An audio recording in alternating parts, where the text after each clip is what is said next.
ইলিশের উৎপাদন বাড়াতে ও জাটকা রক্ষায় ১লা মার্চ থেকে আগামী ৩০ এপ্রিল পর্যন্ত ২ মাস চাঁদপুরের পদ্মা মেঘনার অভয়াশ্রম এলাকায় সব ধরনের মাছ আহরণ, কেনাবেচা, মজুত ও পরিবহন নিষিদ্ধ করেছে সরকার।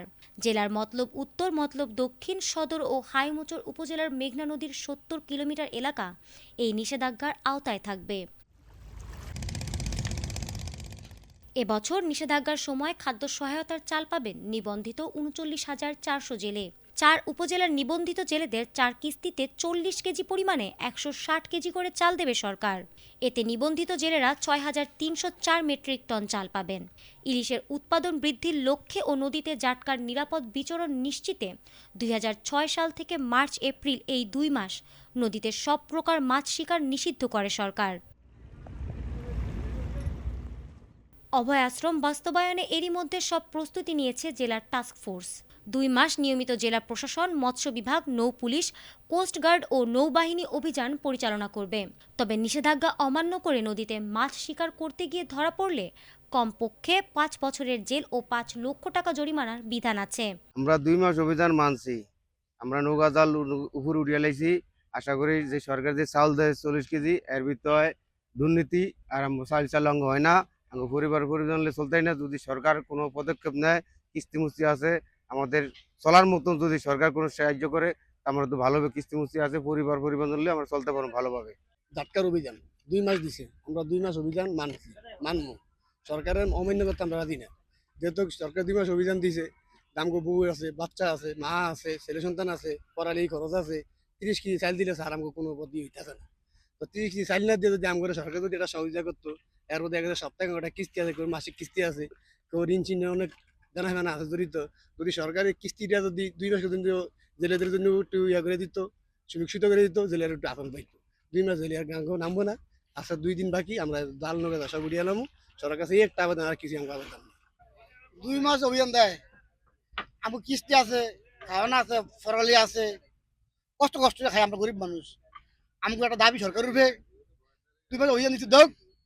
২ মাসে ফরজ না না জ্বালায়। আর আমরা ২ মাসে কি লাগে এই চাইলে আঙ্গ হয় না। এই চাইল তো দেখ গুটি মুটি হ্যাঁ পায়। প্রকৃত জেলে থাকা এই চাইলে কিছু কিছু টিয়া দেয় আঙ্গরে। আমার সরকারের দাবি প্রকৃত জেলে থাকা চাইল দিব, কিছু টিয়া দিব। এটা আমার এই নতুন সরকারের আমার দাবি। আর মানুষের যদি জেল না দেয়, মানুষের ধরে কেন জেল দেয়, মানুষের নুকা হুলুকে টাইপে দেয়, এটা কোনো আইন আছে? জাল ভাই, আমি একজন জেলে। মাছটা সময় যাই পাইছি তেমন সুবিধা করতে পারি না। এখন ২ মাস অভিযান, আমরা কিভাবে চলবো, কিভাবে খামু? সরকারের কাছে আবেদন আমগো একটা ব্যবস্থা করে দেখ, ২ মাস যেন চলতে পারি। আর যে জাটকা চাল দেয় আমরা পরিপূর্ণভাবে পাই না। ৪০ কেজি পাওয়ার কথা, আমরা ৩২ কেজি ৩০ কেজি এইভাবে পাই। এখন আমরা যে পরিপূর্ণভাবে চালটা পাই, আর আমগো একটা কাজের ব্যবস্থা করে দেখ, আমরা যেন ২ মাস চলতে পারি, কিস্তি টিস্তি চালাতে পারি, সেই ব্যবস্থা করে দেখ, সরকারের কাছে আবেদন।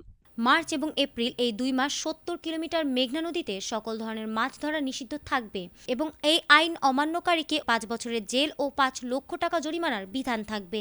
নৌ পুলিশ, কোস্টগার্ড, জেলা উপজেলার প্রশাসন ও মৎস্য বিভাগের যৌথ অভিযান ২৪ ঘন্টা বিভিন্ন স্পিড বোর্ডের মাধ্যমে করা হবে।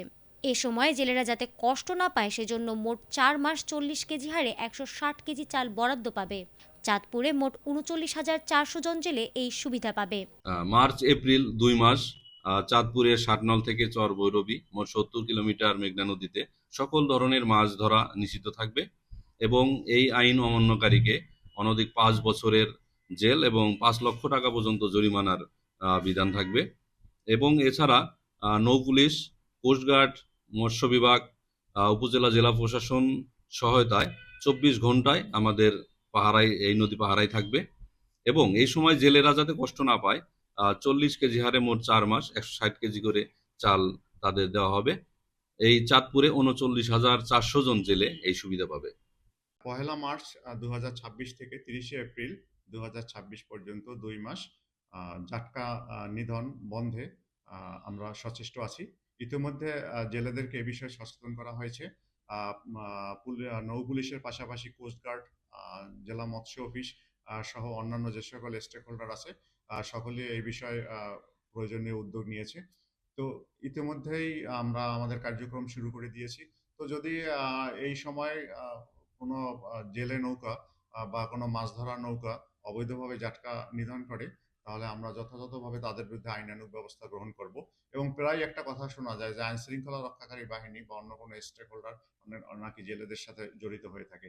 তো আমরা এ ধরনের যদি কোনো প্রমাণ পেয়ে থাকি বা কেউ যদি কোনোভাবে এই অবৈধ কার্যক্রমে জড়িত হয় বা জাটকা নিধন কার্যক্রমে জড়িত হয়, অবশ্যই তার বিরুদ্ধে বিভাগীয় এবং আইনানুগ ব্যবস্থা নেওয়া হবে।